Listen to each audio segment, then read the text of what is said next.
안녕하십니까? 좋은 찬양을 들려서 감사합니다.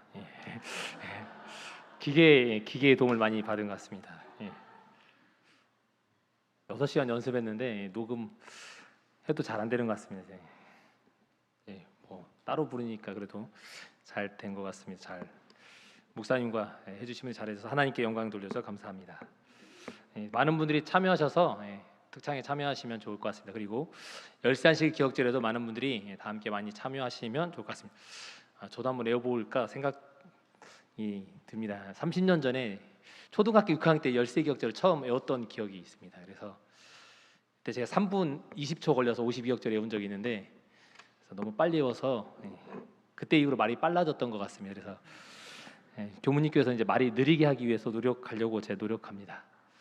뒤에 화면 좀 켜주시면 좋을 것 같고요. 교과는 오늘은 그리스도 안의 쉼, 마지막 열세 안식일 최종적인 쉼입니다. 기억절 같이 보고 외우시는 분은 외우도록 하겠습니다. 읽겠습니다. 시작. 기록된 바 하나님이 자기를 사랑한 자를 위하여 예비하신 모든 것은 눈으로 보지 못하고 귀로 듣지 못하고 사람의 마음으로도 생각하지 못하였다 함과 같으니라. 고린도전서 2장 9절 말씀입니다. 이 말은 부정형처럼 보입니다. 그렇죠?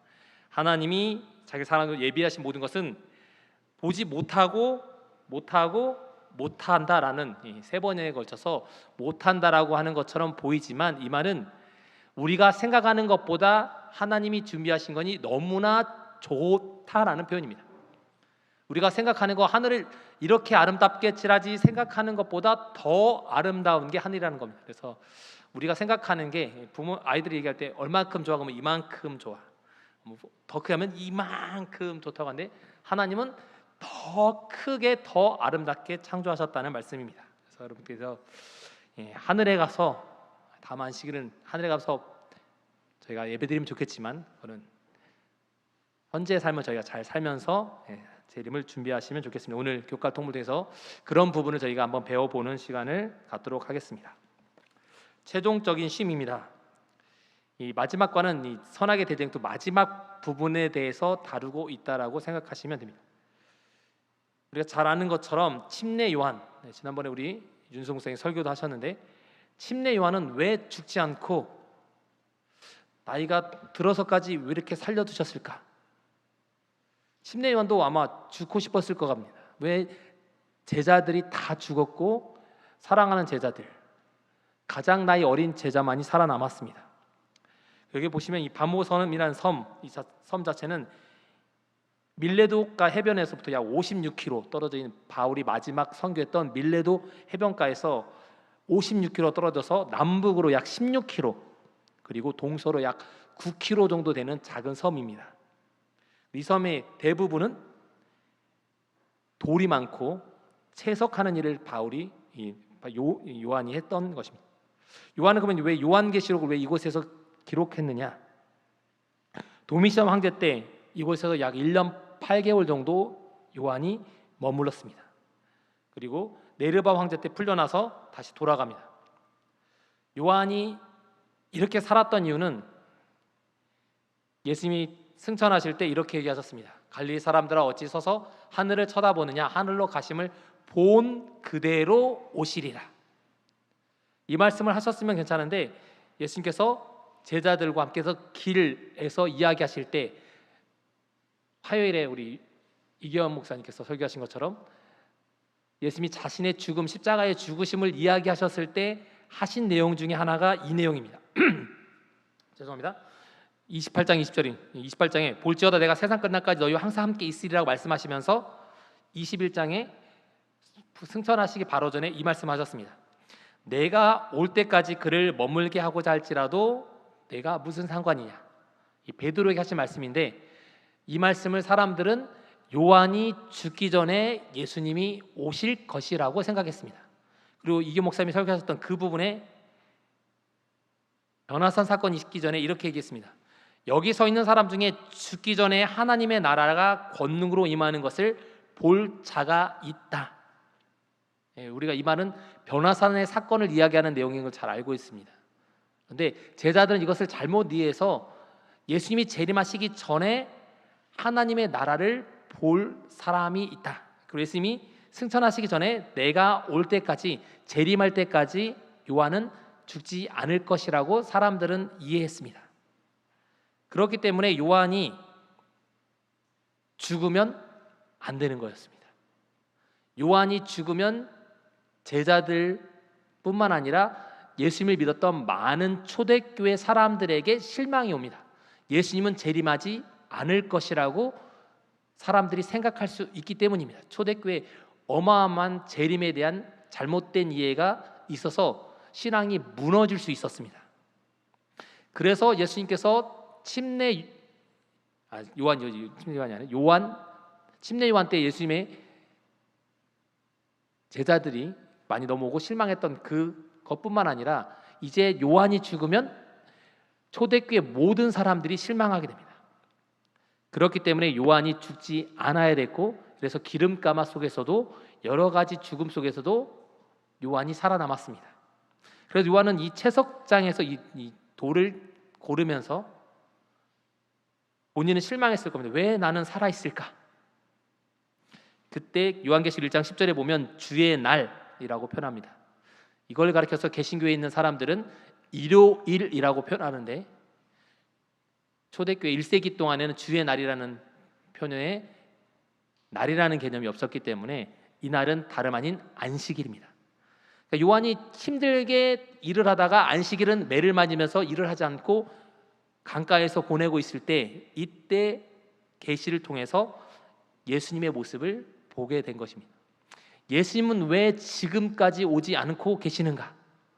그리고 내가 죽으면 어떻게 될 것인가? 그래서 요한이 이 계시록을 쓴 다음에 이 반모섬에서 나와서 1년 8개월 뒤에 쓴 책이 다름 아닌 요한복음입니다. 자신이 죽더라도 사람들에게 왜 예수님이 오시지 않는지에 대한 부분과 예수님의 신성적인 부분을 보지 않고 예수님을 믿는 사람들을 예수님을 알리기 위해서 기록한 책이 바로 요한복음입니다. 그래서 현대를 우리가 예수님을 보지 못하기 때문에 우리가 읽어야 될 책이 요한복음입니다. 그리고 요한은 왜 예수님이 지금 뭐하고 계시길래 내가 지금 죽을 나이가 됐는데 오지 않으셨나? 이때 본 게 바로 하늘 성소에서 계시는 예수님의 모습을 요한이 보게 된 것입니다. 그래서 교과에는 이렇게 얘기합니다. 알파와 오메가이시며 처음과 마지막이신 예수님께서 유배지에 갇혀있는 자신에게 특별한 방법으로 당신을 드러내고 계시는 것을 보여주셨다. 그래서 요한은 예수님이 지금 뭐하고 계시나? 그러면 지금까지 하늘에 가셔서 뭐하고 계시길래 오시지 않나? 그래서 계시록 1장에 보면 이거에 이렇게 표현합니다. 계시록 1장에 보면 1장 13절에 보면 촛대 사이에 인자 같은 이가 있고 발에 끌리는 옷을 입고 가슴에 금띠를 띠고 그의 머리와 털에 희기가 흰 양털 같고 눈 같으며 그의 눈은 불꽃 같고 그의 발은 풀무불에 단련한 빛난 주석 같고 그의 음성은 밝은 물소리와 같으며 그의 오른손에 7뼈이 있고 그의 입에서 좌우의 날성검이 나오고 그 얼굴은 해가 힘있게 비치는 것 같더라. 이 모습을 잘 보시면 이 모습이 어디에 나오냐면 계시록 요한계시록 2장에부터 시작되는 초대교회의 모습에 보시면 초대교회 여기 나와 있던 성경절의 내용을 하나씩 쪼개놓은 걸 볼 수 있습니다. 오늘 한번 집에 가서 한번 보십시오. 초대교회의 모습을 각 시대에 맞게끔 예수님의 촛대 사이에 계신 분에서 7교회를 다 나눠놨습니다. 왜냐하면 각 시대 상황에 따라서 사람들이 바라보는 예수님의 모습이 다르기 때문에 그 사람들에겐 예수님의 촛대 사이에 계신 예수님이 필요하고 가슴에 금띠를 띠고 있는 예수님의 모습이 필요하고 그의 발을 보는 것, 눈에 불꽃 같은 모습을 보는 게 필요하기 때문에 각 교회에 맞게끔 예수님의 모습을 부분 나눠놨습니다. 나중에 시간 되시면 보시면 좋을 것 같습니다. 그래서 요한에게 이런 모습, 예수님의 모습을 지금 하시는 모습을 드러내 보여주셨습니다. 그리고 나서 요한계시록 21장에 보면 새 하늘과 새 땅, 마지막에 예수님께서 준비하고 계시는 모습, 지금 왜 안 오시고 마지막에 어떻게 될 것인지. 요한은 자신이 죽는 것만 생각했는데 요한의 죽음 이후에 교회의 운명은 어떻게 되고 인생의 우리 세계 인류의 그리고 마지막 선악의 대쟁투가 어떻게 맞춰는지를 알려주시는 게 바로 요한계시록 마지막까지 있는 모습입니다. 그래서 이 부분을 개신교에 있는 사람들은 현재 풀이하지 못하고 있고, 이것을 곡하게 풀어주는 종교가 신천지 종교입니다.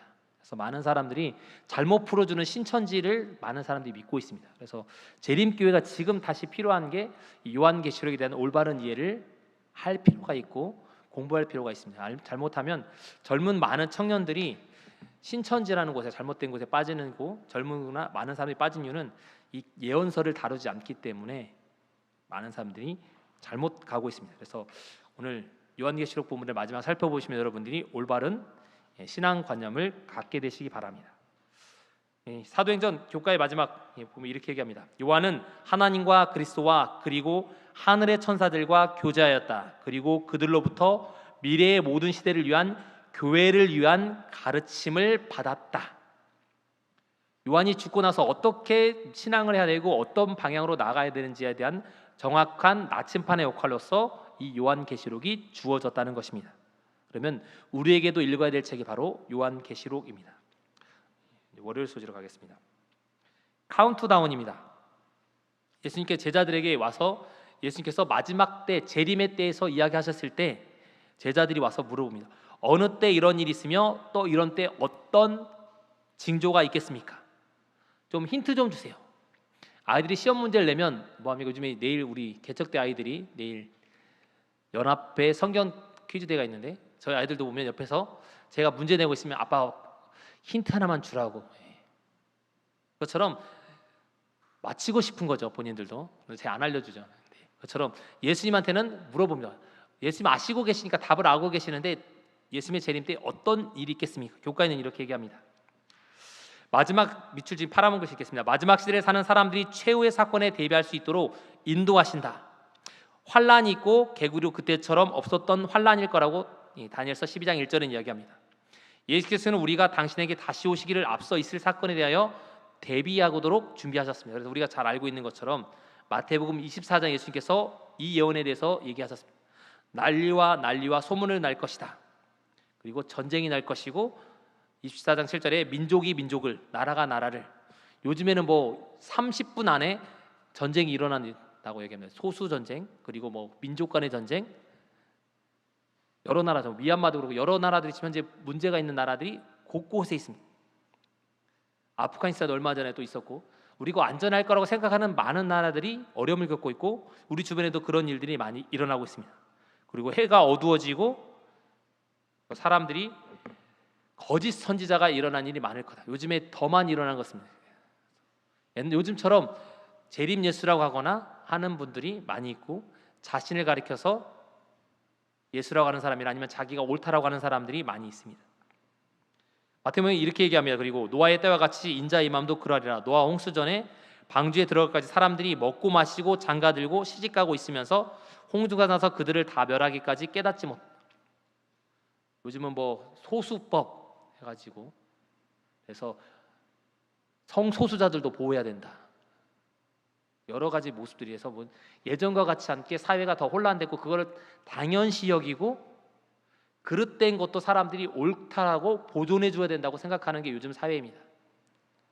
그래서 노아 시대보다 어쩌면 더 성적으로 타락했고 사회적으로도 더 악독한 세대가 현재의 세대입니다. 우리가 잘 느끼지 못하는 겁니다. 마태복음 24장은 이렇게 결론 내립니다. 그날과 그때는 아무도 알지 못한다. 그러면 예수님의 재림은 언제 하냐? 알 수 없고 오직 하나님만 아신다. 그러니까 사람들이 날짜 정하는 걸 믿지 말라는 겁니다. 수많은 사람들이 선지자라고 얘기하거나 재림 예수라고 하는 수많은 사람들은 날짜를 정합니다.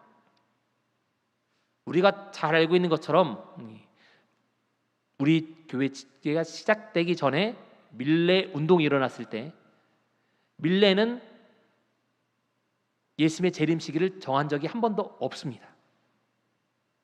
밀레의 주변에 있던 사람들이 날짜를 정하자고 얘기했을 뿐이지 밀레 본인은 날짜를 정한 적이 한 번도 없습니다. 그리고 마지막까지 신앙을 올바로 가져야 된다고 얘기했을 뿐입니다. 그러니까 신앙 날짜를 정하는 건 주변에 있는 사람들이나 초조한 사람들이 날짜를 많이 정합니다. 그래서 지금도 날짜를 정한 사람들이 많이 있고 그런 잘못된 부분들을 살고 있습니다. 저희도 그래서 예수님이 언제 올 것이냐, 2000년이 되기 전에는 예수님이 2000년이 되기 전에 오신다. 예수님이 AD 4년에 태어나서 그런 얘기도 있었습니다. 그래서 2000년이 되기 전에 예수님이 오신다. 저도 예수님 그때까지 오시면 안 됩니다. 저 20살도 안 됐고 결혼도 안 했는데 96년이면 제 고3인데 저 이제 대학교 시험 봐야 되는데 저 그러면 결혼도 못 해보고 예수님 오시면 어떻게 합니까? 저 결혼할 수 있으면 좋겠습니다라고 기도했던 적이 있습니다. 요즘은 뭐 합니까? 그런 시대도 다 지나갔고 예수님의 날짜를 정하는 부분 많은 사람들이 그렇게 하지도 않습니다. 여기에는 이 교과에는 이렇게 얘기합니다. 낭비할 시간이 없다. 노란 글 읽겠습니다. 우리에게는 낭비할 시간이 없다. 열렬한 경고의 말씀으로 기별을 외쳐야 한다. 우리는 온 세상에 있는 사람들이 회개하도록 설득시켜 장차 임할 재앙을 피하게 해야 한다. 저들에게는 구원에 이르게 하거나 멸망에 이르게 할 영혼들이 있다. 재림을 언제 오겠다라고 말하는 것보다는 사람들에게 예수님의 준비할 수 있도록 재앙이 오거나 여러 가지 어려움 올 때 낙심하지 않도록 하는 게 더 중요하다는 겁니다. 예수님이 내리 오시는 게 중요한 게 아니라 우리가 준비되어 있다면 내일 오거나 오늘 오거나 상관이 없습니다. 고등학교 때 그런 얘기를 했던 적이 있습니다. 만약 예수님이 12시 1분에 오면 어떻게 할 거냐? 그래서 학생들과 이렇게 토론하다가 이런 얘기 있었어요. 11시 50분까지는 59분까지는 마음대로 있다가 59분에 회개하겠습니다. 저희가 그렇게 토의한 적이 있습니다. 그러니까 많은 사람들이 날짜를 알면 알수록 재림을 더 기다리기보다는 자기 마음대로 살다가 예수님의 재림을 더 기다리지 않을 수 있다는 겁니다. 예수님은 약속된 예언의 시간표대로 분명히 오실 겁니다. 화요소지입니다. 그러면 우리는 어떻게 준비해야 되냐? 우리 재림교회 가장 중요하게 여기는 게 바로 새 천사의 기별입니다. 저희가 잘 아는 것처럼 새 천사의 기별은 첫 번째 천사는 창조주를 기억하라. 둘째 천사는 바벨론에서 나오라. 셋째 천사는 하나님의 인을 받으라. 그러면 새 천사의 기별을 전하는 사람은 누구냐? 화인 여사는 1900년도에 편지에 이렇게 얘기했습니다. 진리를 받은 사람들을 대표하며 세상에다 복음을 힘있게 증거하는 사람들을 대표한다. 새 천사의 기별을 전하는 사람은 진리를 받는 사람들이고, 그리고 이 사람들은 복음을 힘있게 증거하는 사람들. 그래서 두 번째에 있는 바벨론의 사람들은 우리가 배도한 기독교 또는 거짓 선지자들이라고 얘기합니다. 세 번째는 하나님의 인은 바로 안식이라고 저희가 얘기합니다. 그런데 짐승의 표에 있어서 어떤 많은 사람들이 뭔가 눈에 보이는 거다. 예전에는 뭐 짐승의 표는 666은 바코드다 했던 적이 있습니다. 요즘에 뭐 베리칩이다 예전에 했었고 한 10여 년 전에 15년 전에는 요즘에 여러 가지 이야기했는데 사인지에 이런 얘기가 있습니다. 짐승의 표를 받는 사람들과 살아계신 하나님의 인을 받는 사람들로 나뉘어진다. 이것은 눈에 보이는 표가 아니다. 하나님의 인, 짐승의 인은 눈에 보이는 표가 아니다라는 것입니다. 그래서 우리가 올바로 알고 있어야 됩니다. 그래서 일부 사람들은 둘째 기별에 대해서 요즘에 재림교회를 공격하는 사람들이 많이 있습니다. 바벨론이 세상적인 바벨론도 있지만 재림교회도 바벨론이 되었다. 그럼 화인 여사는 재림교회에 대해서 뭐라고 얘기했을까요?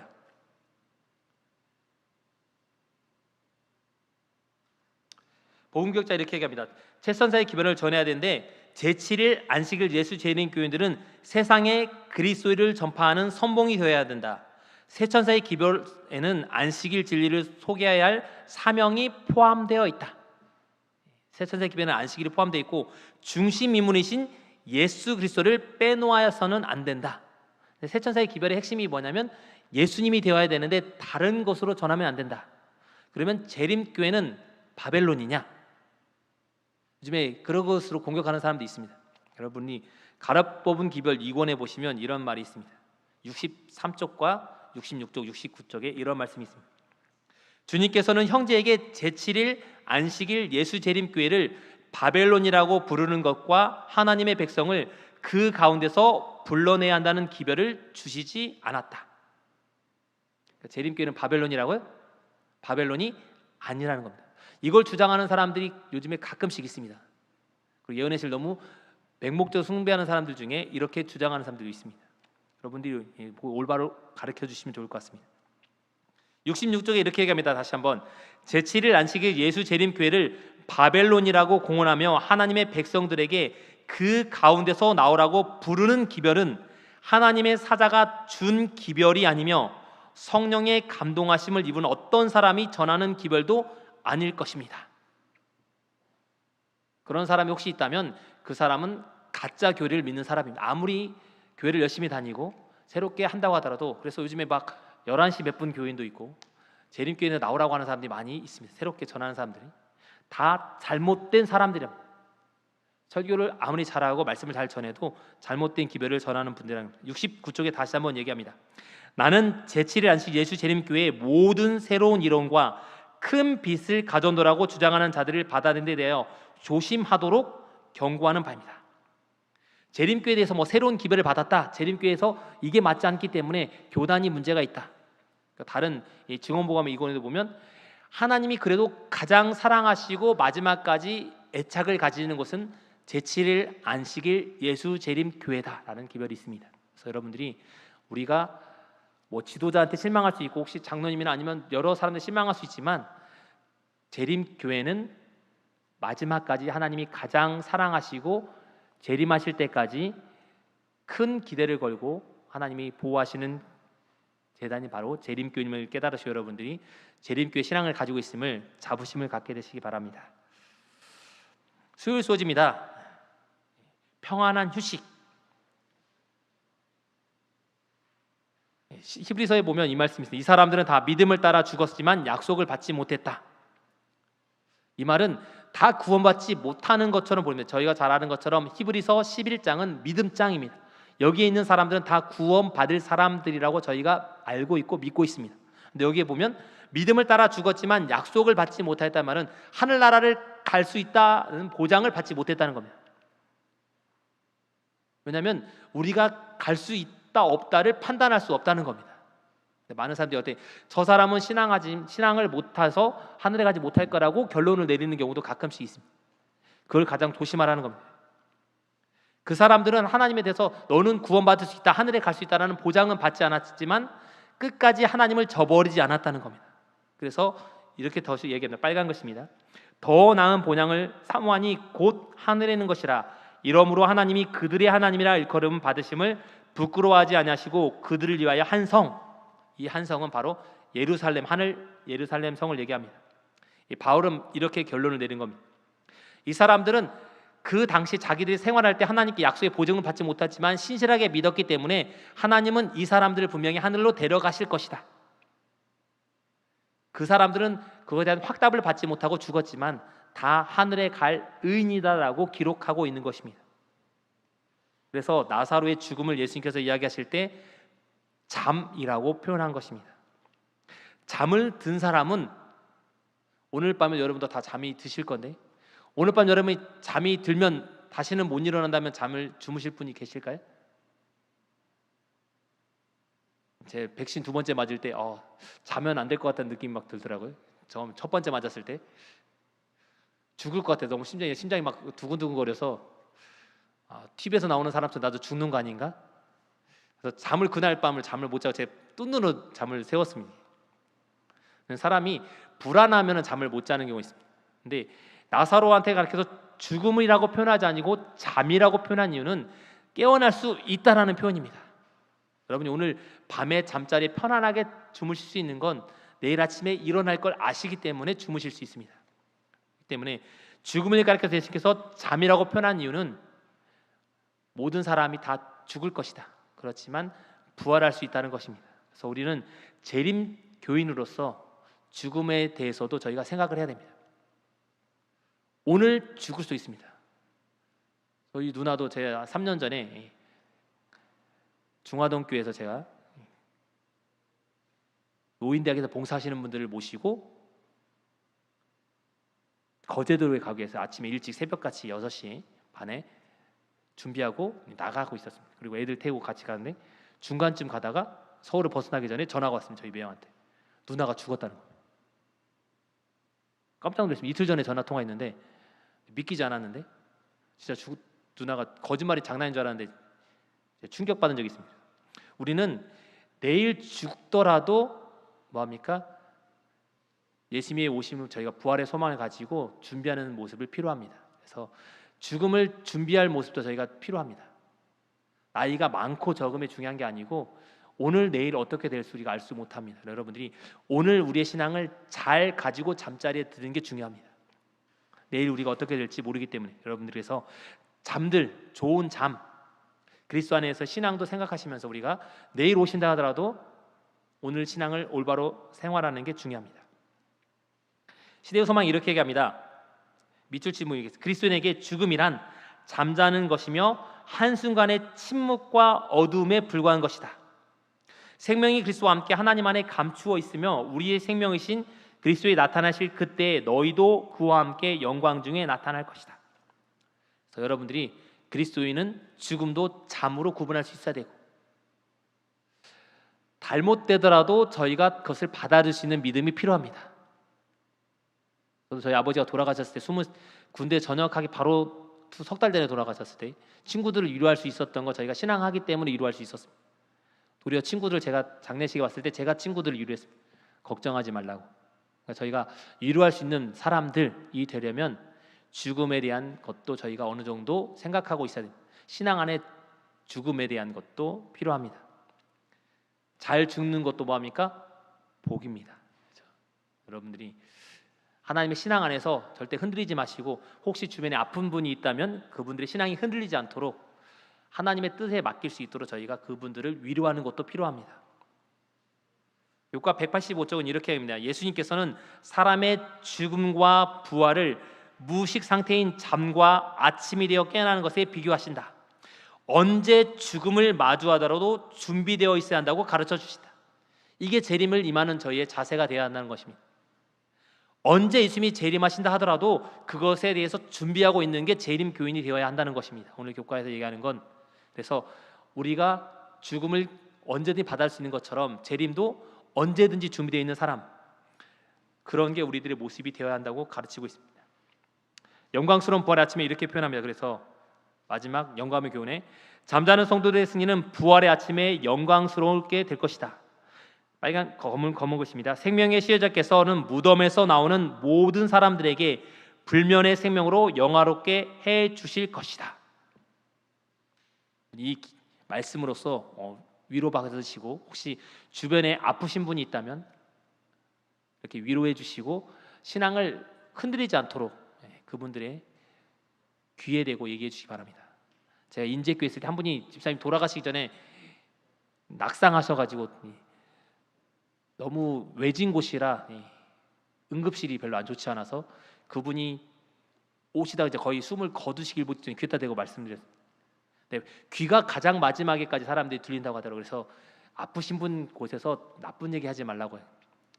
여러분들이 저분은 가망이 없어라고 말씀하지 마시고 혹시 그곳에 얘기하시더라도 하나님의 신앙 안에서 위로받으시고 신앙을 끝까지 붙드시라고 마지막에 귀에 대고 여러분이 얘기해 주시는 분이 되시기 바랍니다. 그러면 그분들이 죽음의 순간까지 신앙이 흔들리지 않고 가장 늦게까지 남아있는 청각 부분에 하나님에 대한 음성이 그분의 귀에 들리게 될 것입니다. 그래서 사도 바울은 이렇게 결론 내립니다. 주 안에서 항상 기뻐하라. 데살로니가전에서 항상 기뻐하라. 쉬지 말고 기도하라. 범사에 감사하라. 목요일에 이렇게 결론 내립니다. 그래서 아무것도 염려하지 말고 오직 모든 일에 기도와 간구로 너희 구할 것을 감사함으로 하나님께 아뢰라.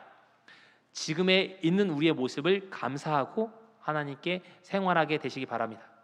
코로나19로 우리가 정상적인 예배를 드리지 못하고 있고 방송으로 지금 현재 예배를 드리는 분들도 있을 것입니다. 그렇지만 우리가 있는 곳에서 하나님께 신실하시는 우리 교무님 교인 분들이 모두 되셨으면 좋겠습니다. 그래서 교과에는 이렇게 얘기합니다. 바울은 우리가 겪는 모든 시련 가운데서 언제나 기뻐하라고 말하는 것이 아니다.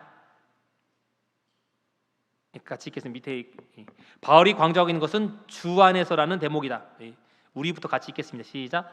우리의 현재 상황이 어떻든 어떤 시련이 닥치든 우리가 하나님과 그분의 선하심, 그분의 사랑 그리고 우리를 위하여 십자가에 지신 그분의 희생 안에 머무는 한 우리는 그분 안에서 항상 기뻐할 수 있고 그분께서 지친 영혼에 주시는 평안을 마음껏 누릴 수 있다.